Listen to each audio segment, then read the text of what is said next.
The alien sun burned bright above the royal city. The arena stood like a mountain of black stone, filled with thousands of alien voices. Drums thundered, banners waved, and the people of the empire screamed for blood. They had gathered to watch the champion of their race crush a weak human slave. To them it was not a battle, it was entertainment. The princess of the empire sat high on her throne, her golden eyes filled with pride. She had brought her champion, a giant warrior whose muscles were like steel and whose blade was known across the stars. Beside her stood her maids, whispering and laughing, pointing down at the human who had been dragged into the sand. The human looked small, weak, and unworthy, his body scarred from chains, his hands bound until the guards threw him forward. The crowd roared with laughter, the alien nobles sneered, and the princess smirked. "Look at him," she said softly to her maids, her voice full of mockery. "This human will not last even a single breath against my champion." The maids giggled, their eyes sharp and cruel. To them the fight was already over before it began. But the human stood silently. He did not shout, he did not beg, his eyes lifted slowly. And for the first time the princess felt a strange chill. The human's gaze was calm, steady, and almost dangerous. It was not the look of prey. It was the look of a predator hiding in plain sight. The gates opened, and the alien champion stepped forward. He was a monster of a warrior, taller than 3 men, with armor carved from the bones of beasts. His sword glistened under the alien sun, a weapon that had taken the lives of countless foes. The crowd chanted his name, their voices shaking the walls of the arena. He lifted his blade and pointed it at the human, a cruel smile on his face. "You should kneel now," the champion growled, his voice echoing across the sand. "It will hurt less if you do." The crowd laughed at the words. The princess leaned forward, waiting for the moment of slaughter. But the human did not kneel. He simply raised his head higher, his lips pressed into a hard line. For a brief moment, the arena fell quiet, the laughter fading, as if the air itself grew heavy. The announcer raised his hand. The drums beat louder and louder until the sound was like thunder in the chest of every watcher. Then the signal was given, and the fight began. The champion charged forward, his blade raised high. Sand exploded beneath his massive feet as he rushed toward the human with terrifying speed. The human did not move. He stood perfectly still. The crowd screamed. The princess smiled. The maids cheered for blood. And then, in the blink of an eye, the human moved. It was so fast the crowd did not see it clearly. One moment the champion's sword was coming down like a storm. The next moment, the human had stepped aside with impossible speed. His hand struck forward, catching the champion's wrist, twisting it with brutal precision. The sound of bones cracking echoed across the arena. The champion roared in pain, his blade falling from his hand. The crowd gasped in shock. The princess rose from her throne, her eyes wide. The human did not hesitate. His movements were sharp, cold, and merciless. He picked up the fallen blade with one hand, the weight that no alien slave had ever lifted, and with one single strike, he cut the champion down. The arena went silent. The sound of the champion's body falling into the sand echoed like thunder. Blood poured across the golden ground, staining it deep red. The crowd stared in disbelief, the laughter and cheers frozen into silence. The princess's mouth opened, but no words came. Her champion, her pride, the strongest warrior of her people, had been split in half by a human. The human stood above the fallen body, his chest rising and falling calmly. He did not smile. He did not celebrate. He simply looked up at the royal throne, his eyes locking with the prince's, and in that moment, the whole empire felt something they had never felt before: fear. The drums stopped. The banners hung still in the air. The maids trembled, some gasping, some clutching each other's hands. The princess gripped her seat tightly, her heart beating faster than ever before. She had mocked him, laughed at him, treated him like an insect. But now, before the eyes of thousands, he had done the impossible. He had killed the champion. The human lowered the blood-soaked blade slowly. The silence of the arena pressed down like a mountain. Everyone waited for someone to speak, to explain, to deny what they had seen, but no. Words came, only the truth remained. The human had proven himself not weak, not prey, but something far more dangerous and deep inside. The princess knew her world would never be the same again. The arena was frozen in silence. Not even the drums dared to sound after what they had witnessed. A human, small and scarred, had split the alien champion in half with a single strike. No one had ever seen such a thing. No one had even believed it possible, but the truth lay. In the sand, painted with blood, the princess still stood on her throne, her golden eyes wide in disbelief. Her maids clutched at each other, whispering with trembling voices. "What happened?" one of them gasped. "Did he truly do that?" Another shook her head, her lips pale. "It cannot be real, it cannot." Yet the truth was carved into the arena floor. The alien nobles shouted in confusion. Some demanded that the fight be called a trick, a lie, a forbidden weapon. Others cried for the human's death at once, fearing what his victory might mean. But the law was ancient, older than even the royal bloodline.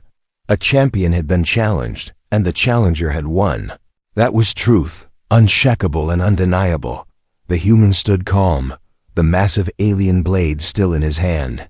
His chest rose and fell with slow, steady breaths. He looked not at the crowd, not at the king, but only at the princess. The strength in his gaze made her heart pound against her ribs. For the first time in her life, she felt small, not as a princess, but as a woman facing something greater than her world. The alien priests stepped forward, their voices deep and ancient. By tradition, they declared the result. The human has defeated the champion, they spoke, their words echoing across the stone walls. By the law of conquest, he has earned his right to claim. The crowd erupted into chaos. Some screamed in anger, some in disbelief, others in fear. The princess's breath caught in her throat. She knew exactly what the priests would say next. Every child of the empire knew the law. Every ruler had feared this day might come. It was a law of blood, a law written by their ancestors who lived by war. Whoever slew the champion gained the prize that came with victory. The royal women, the maids gasped as the meaning settled over them like a shadow. Their voices quivered. "No, it cannot be. We belong to him now." The princess clenched her fists, her pride burning with rage and humiliation. She wanted to scream that it was impossible, that a human could never hold such power. But deep inside, she knew she was bound by the very law that gave her family its throne. The alien king rose from his seat, his voice like thunder. "This is madness," he roared. "No human may ever claim what belongs to the empire." But the priests raised their hands, their ancient authority stronger than even the king. "Your Majesty," they said, "to break the law is to break the throne itself. If you deny it, the empire will crumble." The king's face twisted with fury. Yet he sat down again, his power chained by tradition. The human still said nothing. He did not celebrate. He did not shout for victory. He simply lowered the bloody blade and dropped it into the sand. The sound rang like thunder in the silence. He turned his eyes back to the princess, calm and unyielding. It was as if he already knew the law, as if he had expected this moment. That quiet confidence was more terrifying than any roar of triumph. The princess's pride fought against her fear. She wanted to spit at him, to declare she would never kneel to a human. But when his eyes met hers, she felt something she could not understand. It was not only strength, but control, discipline, and will. Her heart betrayed her by trembling. Her voice faltered when she finally whispered, "This is not over." The crowd still roared in chaos, but deep inside every alien heart, one truth had settled. The human had done the impossible. He had not only slain the champion, he had forced the empire to bow to its own law. The people who had laughed at him moments before now looked at him with fear and awe. Their world had shifted. And they knew nothing would ever be the same. The princess sat slowly back on her throne. Her hands shook, but her jaw was tight with anger. Her maids whispered nervously, their eyes flickering between fear and a strange curiosity. The law had bound them all, and whether they liked it or not, they belonged to the human now. The princess swore to herself she would resist, she would fight him. She would find a way to reclaim her pride. But deep inside, a voice whispered that her fate was already sealed. The human raised his head, his gaze steady as ever. He had struck once and split their champion. He had struck once more and shattered their world. The impossible strike was not just an act of strength. It was the birth of something greater.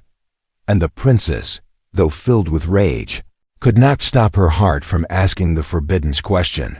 What if this human was destined to rise higher than even their kings? The arena was still heavy with silence. The champion's body lay broken in the sand, and the human stood above it like a shadow that no one could ignore. The priests had already spoken the words, but the crowd could not believe them. The law of conquest had been awakened, a law so old that even the rulers feared it, and now it had chosen a human. The alien nobles shouted in anger, their voices shaking the walls. Some cried for the human's death, demanding that the law be ignored. Others whispered with fear, knowing that the law was the foundation of their empire. To break it would shatter their throne. To deny it would call rebellion from every house sworn to the old traditions. The king's hands clenched, his face red with rage, but he remained silent. The princess felt the weight of it like chains wrapping around her. Her chest rose and fell quickly, her pride screaming inside her heart. She was the jewel of the empire, the untouchable daughter of the royal bloodline, and yet, by ancient law, she now belonged to the very human she had mocked. Her maids stood behind her, trembling, their faces pale with fear and shame. They too were bound, for the law did not spare them. The priests stepped forward again, their old voices calm. By the law of conquest, they declared, the victor gains not only glory, but the bond of those tied to the champion's house. Every alien in the arena knew the meaning. Every alien woman of the royal household was to be given to the human. The crowd hissed, some shouted curses, but none dared to deny the priests. The princess's lips trembled with fury, her pride fighting the truth. She rose from her throne and shouted down to the sand, "This law is for warriors of our kind, not for animals from the dirt of earth." Her words rang sharp and bitter. But the priests did not bend. They bowed their heads and replied, "The law is older than blood, older than throne, older than kings. The law does not choose who is worthy. The law only binds." The human still said nothing. He stood calm, his scarred hands loose at his sides. His silence was more powerful than any shout. The princess hated. It hated the calm strength in his eyes. She wanted him to boast, to roar, to prove himself a savage. But instead he looked at her as if he already owned the victory, as if her words were nothing but air. Her maids whispered behind her, their voices shaking. "What will happen now?" one asked, her eyes wet with tears. Another answered, her tone heavy with dread, "We are his now. By the law, we must go where he goes." The third said nothing, but her gaze lingered on the human, her expression unreadable. The princess heard them, and her heart burned. She had sworn never to bow. But already her own servants were bending under the weight of the truth. The king finally stood again, his voice thunderous. "This cannot stand. No human will claim the blood of my house." But the priests raised their hands once more. "If the throne breaks the law, the empire will break with it. Every house, every soldier, every world will turn against you, Majesty."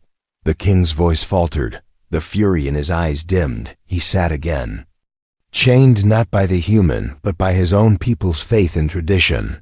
The princess's body trembled, her pride a storm inside her. She wanted to kill the human with her own hands, to carve his calm face with rage, but she also knew she could not move against the law without destroying her people. And that was the cruelest wound. For the first time in her life, Her power meant nothing. Her throne meant nothing. Her crown meant nothing. One strike from a human had stolen it all. The crowd slowly grew quiet, their voices turning to whispers. Every alien eye was on the human. They no longer looked at him with mockery. They looked at him with fear, respect, and a strange awe. It was as if the universe itself had shifted, as if this human was not just a man, but a storm that had arrived. To shake their world, the princess sat again, her hands gripping the arms of her throne. Her eyes burned with hate, but deep inside a seed of something else began to grow. Confusion, for why had the human not celebrated? Why had he not demanded his prize? Why did he stand so still, so silent? As if the victory meant little to him. It was not the way of a beast. It was the way of a man who carried a greater purpose. The maids exchanged looks, their whispers soft and secret. Some feared him, others wondered about him. The youngest among them said quietly, "He spared us his eyes. He did not even look at us with hunger. He is not like our kind." The words struck the princess like a knife, because she had seen it. Too, the human's gaze had not been that of a conqueror, but of something deeper. And it frightened her more than his strike. The law of conquest had been spoken. The human had claimed without a word. The empire itself had bowed without knowing it. And as the sun sank lower in the alien sky, the princess understood one bitter truth. Her life, her throne, her freedom, her pride, all had changed. Not by war, not by politics, but by one man's impossible victory. And in the silence of her heart, she whispered a vow. She would fight this law. She would fight him. But even as she thought it, a darker voice whispered back, what if fighting him was already impossible? The arena was still heavy with the echoes of the ancient law. The crowd had stopped shouting. Their anger had faded into whispers. The champion was gone, his blood already soaking into the sand. But his death was not what the people remembered. What they remembered was the human, calm and silent, standing like a mountain that could not be moved, and above all, the law of conquest that chained the throne itself. The princess sat rigid on her throne, her chest burning with rage and humiliation. Her pride screamed inside her heart, but the law screamed louder. She could not deny it, no matter how hard she wished. She was bound. Her maids were bound. The entire royal court was bound, and the one holding their chains was a human. The priests had spoken. Their words now carved into the hearts of all who heard them. The king's fury had died into silence, and the nobles sat with pale faces. No one dared to break the law, for to do so was to break the very foundation of the empire. The law was honor, and honor was survival. Without it, their worlds would fall into chaos. The human did not smile. He did not gloat. He simply stood, his scarred hands empty, his shoulders calm. It was as if victory meant nothing to him, and that frightened the aliens more than if he had roared in triumph. The princess gritted her teeth, for she could not understand it. Why would a slave who had just won the greatest prize stand so silent? Why would a man who held the fate of a royal house in his hands act as though he carried no weight at all? Her maids whispered among themselves, their voices soft but filled with fear. "We belong to him now," one said, trembling. "The law says so. We cannot escape it." Another shook her head, her eyes wide. "But he has not claimed us. He has not even looked at us." The youngest among them spoke in a whisper, her voice shaking but curious. "Maybe he is not like our men. Maybe he is something else." The princess heard them, and her pride burned hotter. How dare they even speak such words? How dare they give this human even a spark of respect? The priests stepped forward once more, raising their staffs high. They spoke to the crowd, their voices deep and ancient. "By conquest, the victor has bound the royal house to him. It is the will of the law. It is the will of honor." The crowd answered with silence, for no one could argue against it. The princess lowered her gaze, shame and fury mixing inside her. She had laughed at him, she had mocked him, and now, before all her people, she was his prize.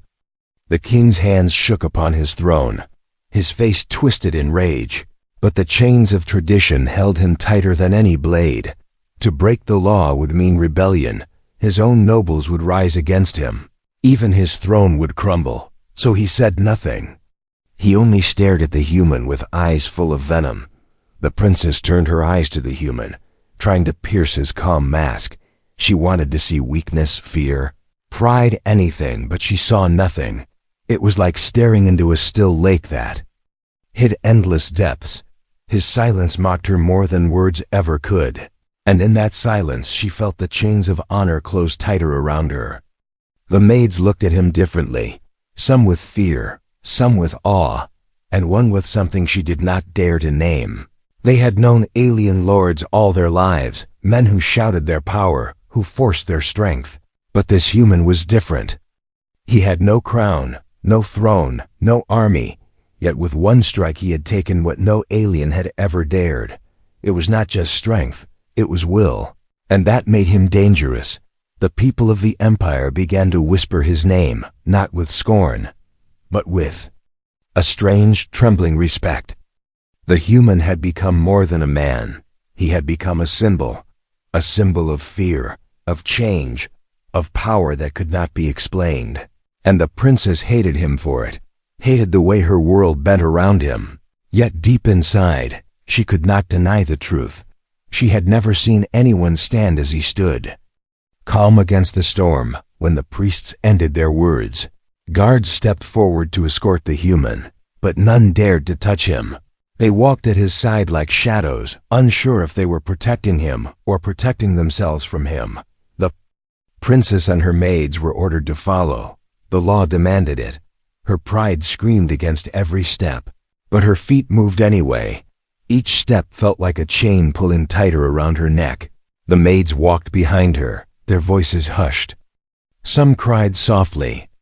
Some whispered prayers. One, however, kept her eyes on the human, studying him like a riddle. The princess noticed and clenched her jaw. If her servants betrayed her with their hearts, it would be worse than losing to the law itself. The arena emptied slowly, the crowd unsure if they had watched a fight or the birth of something greater. The silence of the empire was heavy, as if the very stars had paused. The princess looked once more at the human. Walking ahead of her with calm steps, he carried no chains, no crown, yet all of them were bound to him now. And in that moment, she understood the cruelest truth of all. The chains of honor were not on his wrists, they were on hers. On her maids, on her king, on her people, and the human walked free. The night had fallen over the empire's capital. The palace was silent, but inside its walls, the storm of whispers had not stopped. The human, who had split the champion in half, was now housed within the very halls that once held kings and conquerors. No chains bound him anymore, for the law of conquest had already made chains useless. The guards watched him from a distance, their eyes filled with unease. None dared to move too close, for they remembered how easily he had broken their strongest warrior. The princess sat in her chambers, her golden eyes burning with shame. Her maids gathered around her, their voices hushed, their faces pale. They were no longer free, no longer servants of her throne. By the old law, they were all tied to him. The princess's pride screamed against it, her heart a battlefield between anger and something she refused to name. "He does not even look at us," one maid whispered. Her voice uncertain, another answered, "Perhaps he does not need to. Perhaps he already knows we are his." The youngest maid, her eyes wide with curiosity, spoke softly, "He is different. He does not carry himself like our lords.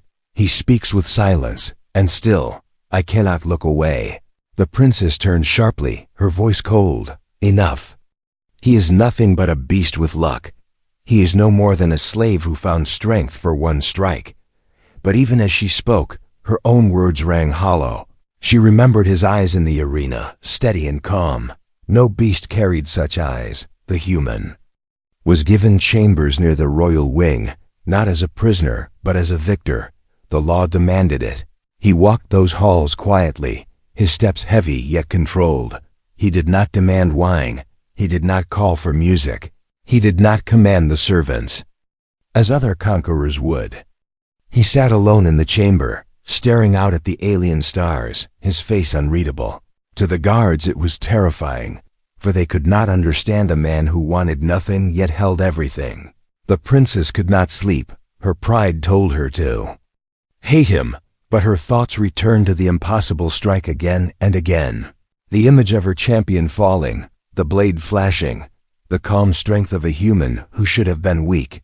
She felt her chest tighten, not only with rage but with something she did not want to feel.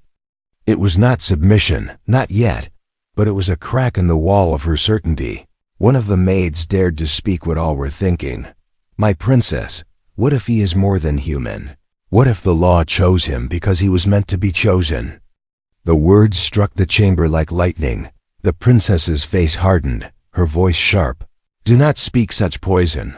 The law is blind. It binds whoever holds victory." Nothing more. But deep inside, her heart shook, because even she had wondered, if only for a moment, the same thing. The human's presence began to spread like a shadow through the palace. Servants whispered that he walked with the calm of a king. Soldiers muttered that his strength was unnatural. The nobles feared him, but the common slaves began to whisper of him with hope. They saw in him not just a conqueror, but a man who had broken the chains of their empire with one strike. The Congo. Princess hated those whispers most of all, her people, her court, her servants, all slowly bending in their thoughts toward him, and yet, she too could not deny what she had seen. Not only his strength, but his restraint, his silence, his refusal to treat them with cruelty. It unsettled her, for if he had been savage, she could have despised him without doubt. But his calm made her question.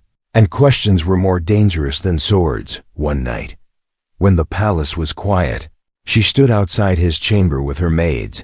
The guards had stepped back, unwilling to face her anger. She pushed open the doors and entered. The human sat in the center of the room, the stars shining through the window on his scarred face. He did not rise, he did not bow, he only turned his eyes to her. The silence between them was heavier than words. "You think you have won," she said coldly, her voice sharp as steel. "You believe this law binds me to you, but I am a princess of the empire. I will never bow to a human." Her words cut through the air, but he did not reply. He only looked at her with that same steady calm. And the longer his silence lasted, the more her heart betrayed her. Her voice faltered, her breath quickened. She had faced generals, kings, and warriors, but never had her spirit felt so tested. Her maids stood behind her, some trembling, some watching with curiosity. One whispered, "Why does he not speak?" Another answered softly, "Because he does not need to." The princess turned, furious at them, but when she looked back at the human, her anger weakened. There was no arrogance in his gaze, no mockery, no hunger, only will, unshakable and clear. The silence stretched until it became unbearable. Finally, the princess turned and stormed out of the chamber, but as she walked away, her heart pounded, her thoughts burning, for though she hated him, though she cursed him, she could not escape the truth. He had planted something inside her, not fear alone, not hate alone, but something more dangerous, a seed of desire, born not of weakness but of the strange, impossible strength of a human who should have been nothing. The maids followed her, whispering in the shadows. They too were caught between fear and something they could not name, and as the night deepened, the princess lay awake in her chamber, her fists clenched, her heart divided. She swore she would never bow, never submit, but deep inside, she already knew. The chains of the law had bound her body, but it was his calm, unshakable will that had begun to bind her heart.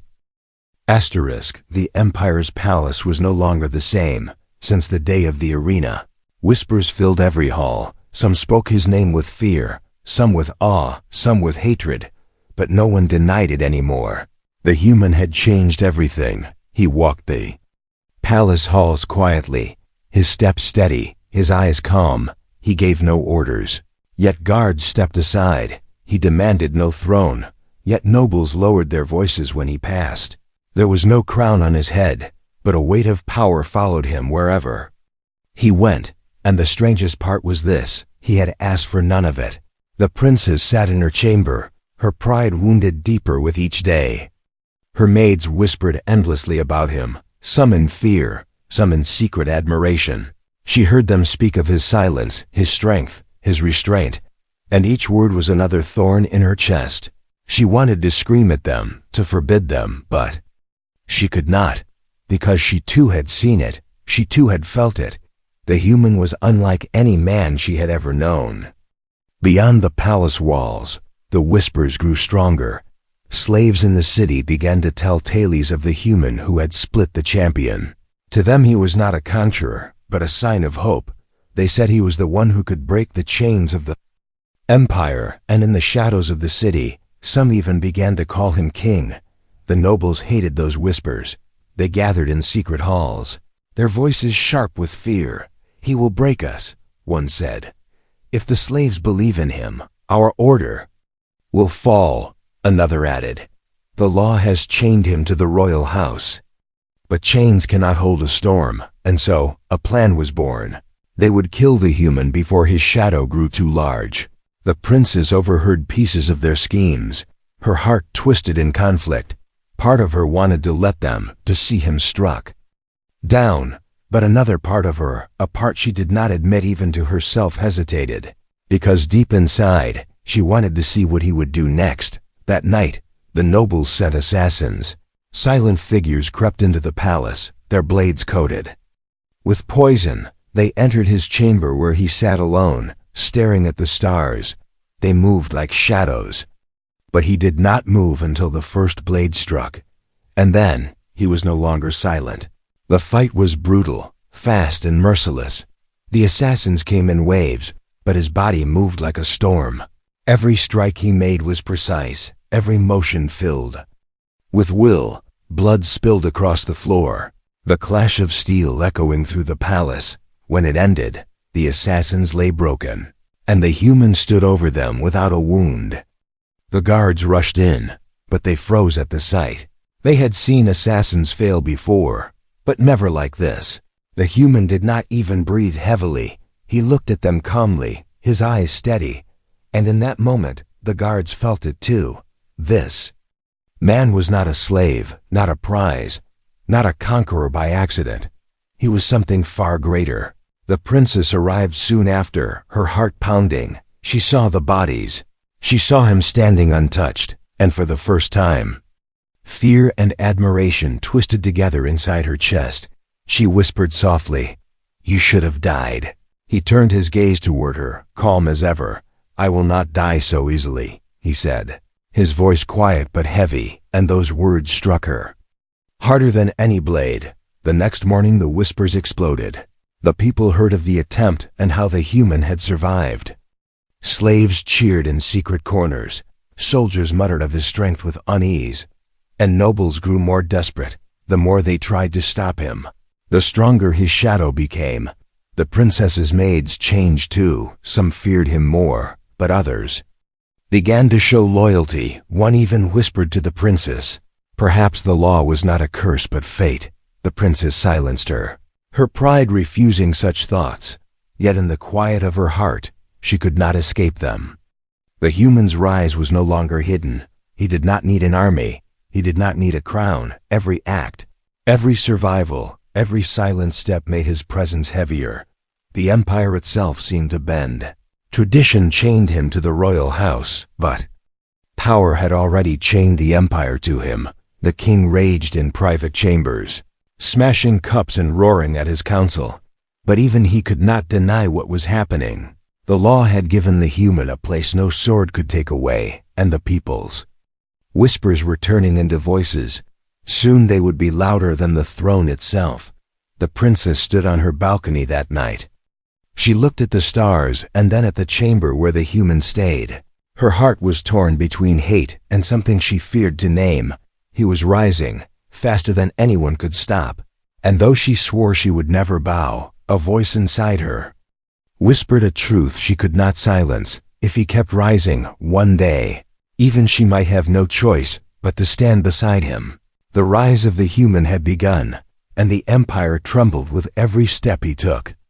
The empire was breaking under whispers. Every street, every hall, every hidden corner carried the same story. The human had defeated the champion. The human had survived the assassins. The human had walked through fire without fear. And now, the people spoke his name with something even stronger than fear, hope.